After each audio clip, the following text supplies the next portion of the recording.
নমস্কার বন্ধুরা, আপনাদের প্রিয় ইউটিউব চ্যানেল আলোকিত খবরের বিশেষ বুলেটিনে আপনাদের স্বাগতম। আজ 13ই জুলাই পশ্চিমবঙ্গ এবং বাংলাদেশের সবচেয়ে আলোচিত এবং গুরুত্বপূর্ণ খবরগুলো নিয়ে আমরা হাজির হয়েছি। চলুন এক নজরে দেখে নেওয়া যাক আজকের প্রধান শিরোনামগুলো। পশ্চিমবঙ্গের একটি চাঞ্চল্যকর খবর দিয়ে শুরু করি। কলকাতার আইআইএম ক্যালকাটার ক্যাম্পাসে এক মহিলাকে ধর্ষণের অভিযোগে প্রতিষ্ঠানের এক ছাত্রকে গ্রেফতার করা হয়েছে। দক্ষিণ কলকাতা ল কলেজের ঘটনার এক মাসের মধ্যেই এই ঘটনা ঘটল, যা শহরের শিক্ষা প্রতিষ্ঠানগুলোতে ছাত্রীদের নিরাপত্তা নিয়ে প্রশ্ন তুলছে। কলকাতা পুলিশ এই বিষয়ে তদন্ত শুরু করেছে। এই ঘটনা দ্রুত ভাইরাল হয়েছে এবং সামাজিক মাধ্যমে এর কড়া নিন্দা চলছে। হুগলি নদীতে কুমিরের আতঙ্ক। লোকালয়ের ঘাটে কুমির ঘুরে বেড়ানোর একটি ভিডিও সোশ্যাল মিডিয়ায় ভাইরাল হয়েছে, যা গঙ্গাপাড়ের বাসিন্দাদের মধ্যে ভয় সৃষ্টি করেছে।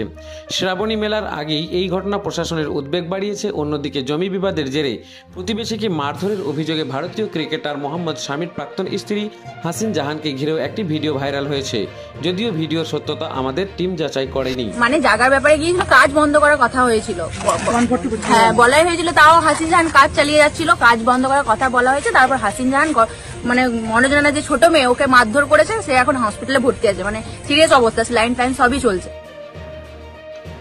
এই দুটি ঘটনা নিয়েই রাজ্য জুড়ে চলছে জোর আলোচনা। এবার আসা যাক আবহাওয়ার কথায়।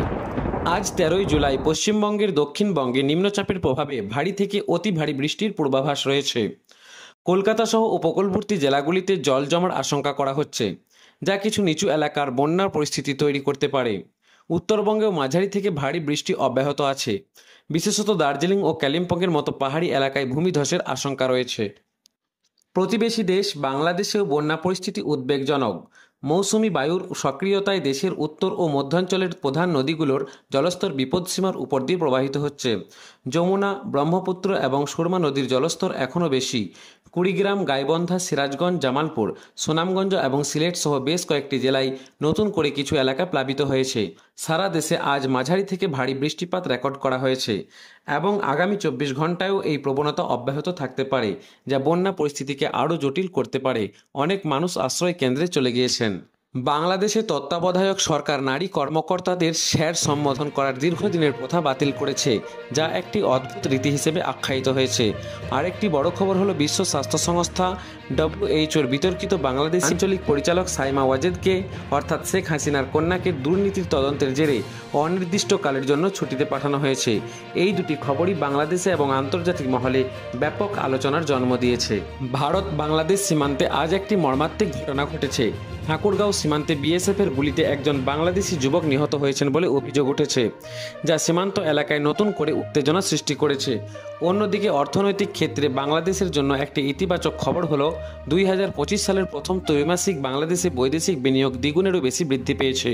বিশ্বব্যাংকের নতুন দক্ষিণ এশিয়া অঞ্চলের ভাইস প্রেসিডেন্ট জোহান্স জুট আজ ঢাকায় পৌঁছেছেন, যা অর্থনৈতিক সম্পর্ককে আরও শক্তিশালী করতে পারে। এই ঘটনাগুলো দুই দেশের সম্পর্ক এবং অর্থনীতির উপর কী প্রভাব ফেলবে সেদিকে নজর থাকবে।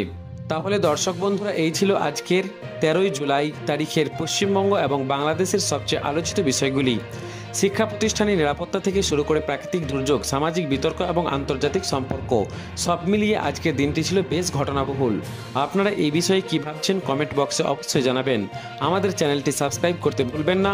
খুবই শীঘ্র ফিরে আসবো নতুন কোনো আপডেট নিয়ে। ধন্যবাদ।